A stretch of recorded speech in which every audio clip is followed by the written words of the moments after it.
మేషరాశి వారికి ఈ యొక్క ఫిబ్రవరి మాసంలో అసలు మీ యొక్క రాశి నుంచి గ్రహాలు ఎలా ఉన్నాయి అని చెప్పి చూసుకున్నట్లయితే దశమ స్థానంలో అధిక గ్రహాలు ఉన్నటువంటి మీకు ఒక్కొక్క గ్రహం చూసుకున్నట్లయితే ఇప్పుడు రవి, కుజుడు, బుధుడు, శుక్రుడు ఉన్నారు దశమంలో. కాకపోతే ఈ బుధుడు 3వ తేదీ మారుతున్నాడు లాభస్థానంలో అంటే కుంభంలోకి. మరియు అదేవిధంగా శుక్రుడు 5వ తేదీ, కుజుడు 22వ తేదీ, రవి 14వ తేదీ. అంటే ఈ ఒక్కొక్కటిగా మారుతూ మనకి జనవరి మాసంలో ఎలా అయితే పంచగ్రహ కూటమి ఏర్పడిందో ఫిబ్రవరి మాసంలో కూడా 17, 18 తేదీల్లో పంచగ్రహ కూటమి ఏర్పడుతుంది. మరలా 22వ తేదీ నుంచి కుజుడు చేరగానే చంద్రుడు మారగానే మళ్ళీ వస్తుంది. అంటే ఆల్మోస్ట్ లాస్ట్ 10 డేస్, ఫిబ్రవరి మాసంలో లాస్ట్ 10 డేస్ పంచగ్రహ కూటమితో ఉంటుంది.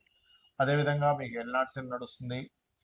చంద్రుడు కర్కాటకం నుంచి ప్రారంభమై కర్కాటకం వరకు వస్తాడు. మరియు కేతువు, చంద్రుడు కలిసి 3వ తేదీ మనకి సింహరాశిలో కలుస్తున్నారు కూడా. ఇక 3లో గురువు. ఈ యొక్క గ్రహస్థితిని అనుసరించి మీకు ఎటువంటి ఫలితాలు జరగనున్నాయి, ఏ దేవత ఆరాధన చేసుకోవాలి, ఏ విషయాల పట్ల మీరు జాగ్రత్తగా ఉండాలి అనేటువంటి అంశాలు చెప్తుంది నేనైనప్పటికీ చెప్పిస్తుంది సాక్షాత్ అంతా అమ్మవారిగా భావిస్తుంది. ఇక్కడ గమనించుకున్నట్లయితే ఫస్ట్ హాఫ్ అంతా కూడా దశమంలో ఉంటూ గ్రహాలు సెకండ్ హాఫ్లో వెళ్ళేసరికి లాభంలోకి వస్తున్నాయి. అంటే దీనికి సంబంధించినటువంటి విషయంలో మీ యొక్క లగ్నాధిపతి ఎప్పుడైతే దశమంలో ఉన్నాడో వృత్తి అభివృద్ధిని, వ్యాపార అభివృద్ధిని, ఏదైనా కొత్తగా అంటే దశమంలో ఉండే గ్రహాలన్నీ చతుర్థ భావాన్ని చూస్తాయి కాబట్టి ఏదైనా ప్రాపర్టీ కానీ ఒక కొత్తగా ఏదైనా నేర్చుకోవడం కానీ ఖచ్చితంగా జరుగుతాయి. అయితే ఇక్కడ శుక్రుడు ఎప్పుడైతే ధనాధిపతి లాభంలోకి వెళ్తున్నాడో, ధనాధిపతి లాభంలోకి వెళ్ళడం అనేటువంటిది ఒక రకంగా చెప్పాలంటే మంచి విషయమే, వ్యాపార మూలంగా లాభాలు వస్తాయి. కానీ ఎవరికైనా ఫ్రెండ్స్కి లేకపోతే ఏదైనా షేర్ మార్కెటింగ్ రిలేటెడ్ సంబంధించిన విషయాలకు మాత్రం శుక్రుడు ఆ గ్రహాలతో కుంభంలో కలిసినప్పుడు మాత్రం సరైన విషయం కాదు. సినిమా ఫీల్డ్ ఇట్లాంటి వాటిలో, క్రియేటివ్ ఇట్లాంటి వాటిలో మనీని వెచ్చించేటువంటి విషయంలో గుర్తుపెట్టుకోండి. ముఖ్యంగా 3లో గురువు ఉన్నందుకు మంచిగానే మాట్లాడుతూ మంచిగానే ఉంటూ కూడా ఒక్కొక్కసారి మిస్అండర్స్టాండింగ్స్ జరుగుతుంటాయి. కాబట్టి కాస్త జాగ్రత్తగా ఉండండి. అందులో ముఖ్యంగా 3వ తేదీ, 4వ తేదీ ప్రధానంగా ఏదైనా నిర్ణయాలు తీసుకునేటప్పుడు కాస్త జాగ్రత్తగా తీసుకోండి. మరియు అదేవిధంగా వివాహ సంబంధించిన విషయంలో వివాహ సంబంధించిన కుదురుతాయి అందులో ఎటువంటి సందేహం లేదు. కాకపోతే ఈ లాభంలో అధిక గ్రహాలు ఉన్నందుకు 12వ స్థానంలో శని భగవానుడు నుండి ఏనాడు వస్తున్నందుకు వివాహ జీవితం విషయంలో జాగ్రత్తగా ఉండండి. సక్సెస్ రేట్ అయితే ఖచ్చితంగా పెరుగుతుంది. ఉద్యోగస్తులకి కొంత ప్రమోషన్స్ కూడా లభిస్తాయి. కాకపోతే ఎల్నాడు శని నడుస్తుంది కాబట్టి మీకు దగ్గరలో ఉండేటువంటి గోశాలకు వెళ్ళి అక్కడ గోవులకి బెల్లము తినిపిస్తూ ఉండండి, ఖచ్చితంగా బాగుంటుంది. చాలామంది గోచార ఫలితాలతో పాటు జన్మజాతకం చూపించుకుంటే అసలు ఎటువంటి విషయాలు తెలుస్తాయని నన్ను చాలామంది అడుగుతున్నారు. దానికి నేను మీకు ఒక క్లారిటీ ఇస్తాను.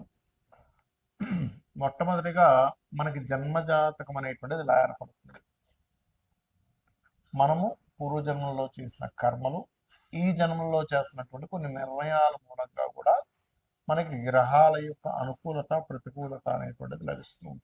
గుర్తుపెట్టుకోండి. అయితే 90% ఆఫ్ పూర్వజన్మల్లో ఒక 10-15% మనకి ఈ జన్మలో చేసేటువంటి ధర్మబద్ధంగా ఉండడం ఇట్లా జరుగుతుంది. అయితే ఇక్కడ ఏ గ్రహం బలంగా ఉంది, ఏ గ్రహం బలహీనంగా ఉంది, ఏ భావం బలంగా ఉంది, ఏ భావం బలహీనంగా ఉంది, ఏ భావం ఏ విషయాన్ని చెప్తుందని చెప్పేది జ్యోతిషాస్త్రం. అంటే దీనివల్ల మనకేమిటి అంటే చూడండి, మన బాడీలో మన శరీరంలో ఫలానా వైటమిన్స్ తగ్గాయి అని తెలుసుకున్నాక ఏం చేస్తాం, వైటమిన్స్కి వస్తామని సమ్ టాబ్లెట్స్ తీసుకోవడం, పిల్స్ తీసుకోవడము, లేకపోతే ఫలానా ఫుడ్ తీసుకోవడము, ఫలానా ఫుడ్ ఆపడము చేస్తూ ఉంటాం కదా. ఎందుకు? శరీరం బాగుండడానికి. అలాగే మన జన్మజాతకంలో ఉండేటువంటి యోగాలను పరిశీలన చేసి ఏ భావం బలంగా ఉంది, బలహీనంగా ఉంది. ఉదాహరణకి వాళ్ళు శారీరకంగా బలహీనంగా ఉన్నారు అంటే లగ్న భావం బలహీనంగా ఉందని అర్థం. అప్పుడేంటి, ఆ లగ్న భావాన్ని స్ట్రాంగ్ చేయడానికి లగ్నాధిపతి ఎక్కడున్నాడని తెలుసుకొని దానికి సంబంధించిన దానాలు ఇవ్వడము, దానికి సంబంధించిన ఫుడ్ తీసుకోవడము చేస్తూ ఉంటాం.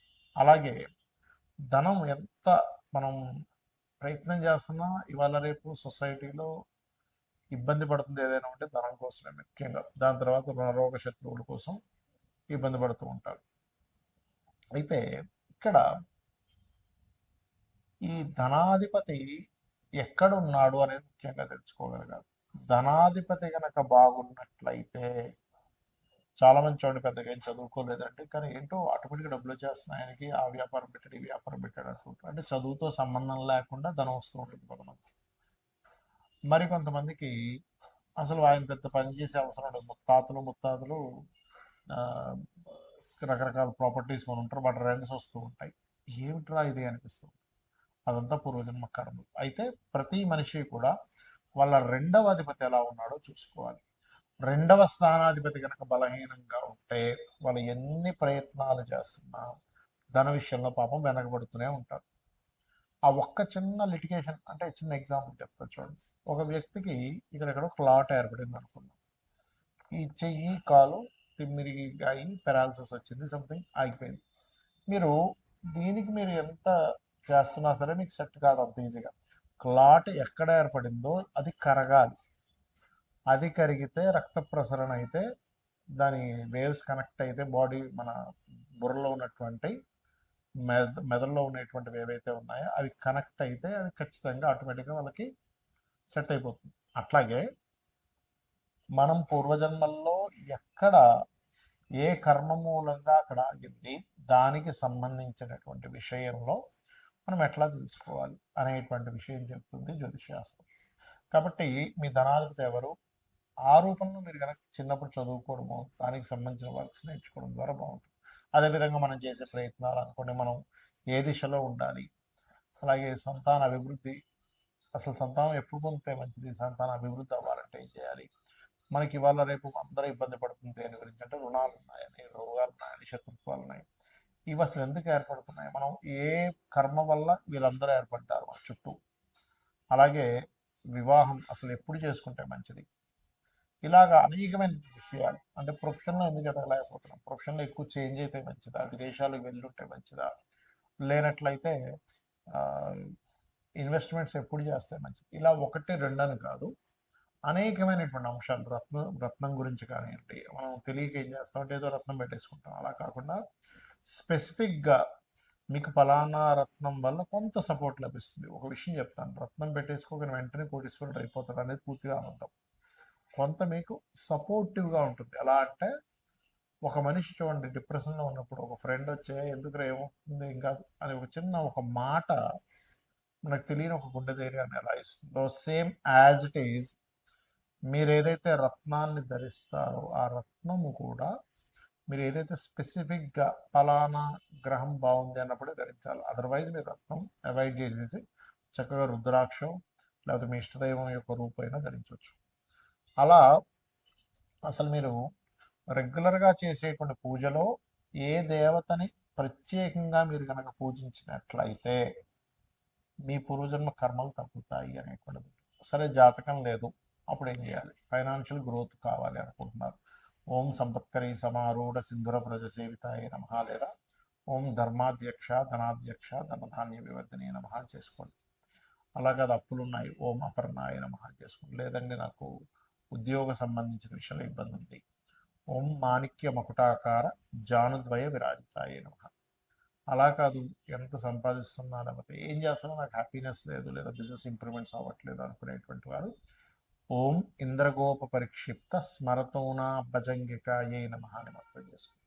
ఇలా ఒకటి రెండని కాదు, మీరు ఏదైతే అనుకుంటారో ఆ సంకల్పం మనసులో, అంటే మీరు పలానా ఉద్యోగం రావట్లేదనో, వివాహమే అనుకోండి, ఓం కామేశబద్ధ మాంగళ్య సూత్ర శోభిత కందరాయ. అంటే ఇక్కడ ఏంటంటే చాలా మంది చేస్తున్న మిస్టేక్ ఏంటంటే ఆ సమయం వచ్చిందో లేదో జన్మజాతకంలో చూసుకోకుండా అది రావట్లేదు అది అవ్వట్లేదు అని బాధపడుతూ ఉన్నారు. అంటే ఎలా అంటే ఉదాహరణకి ఒక విత్తనం వేసి ఒక భూమిలో ఒక విత్తనం వేసాం, అది చెట్టు వస్తుంది, మొక్క మొలుస్తుంది వస్తుంది. మొలుస్తున్నప్పటి నుంచే మనం చూస్తూ ఏమిటి కదా ఇంకా పళ్ళు రావట్లేదు పుష్పాలు రావట్లేదు అంటే అట్లా. అదొక ఏజ్ వచ్చిన తర్వాత ఇన్ని సంవత్సరాలకి అది పుష్పాలు ఇస్తుంది లేకపోతే ఫలాలను ఇస్తుంది అనే ఒక నాలెడ్జ్ ఉందనుకోండి, అప్పుడు హ్యాపీగా ఆ 8 సంవత్సరాల తర్వాత వస్తుంది అని ఒక ఫిక్స్ అయి ఉంటుంది. కాబట్టి ప్రతి జాతకానికి కూడా ఎప్పుడు వివాహం అవ్వాలి, ఎప్పుడు చేసుకుంటే మంచిది, ఎప్పుడు ఇన్వెస్ట్మెంట్స్ చేయాలి, ఏ రంగాల్లోకి వెళ్తే మంచిది, ఎందుకు ధన సంబంధించిన ఇబ్బందులు వస్తున్నాయి అని ఒక క్లారిటీగా ఒక జ్యోతిలాగా వెలుగుని చూపించేది, ఒక దారిని చూపించేది జ్యోతిష్ శాస్త్రం. కాబట్టి మీరు తెలుసుకొని అమ్మవారి అనుగ్రహంతో మీరు చక్కటి ఆయురారోగ్యాన్ని పొందుతారని మనస్ఫూర్తి కోరుకుంటూ శ్రీమాత్రే నమః.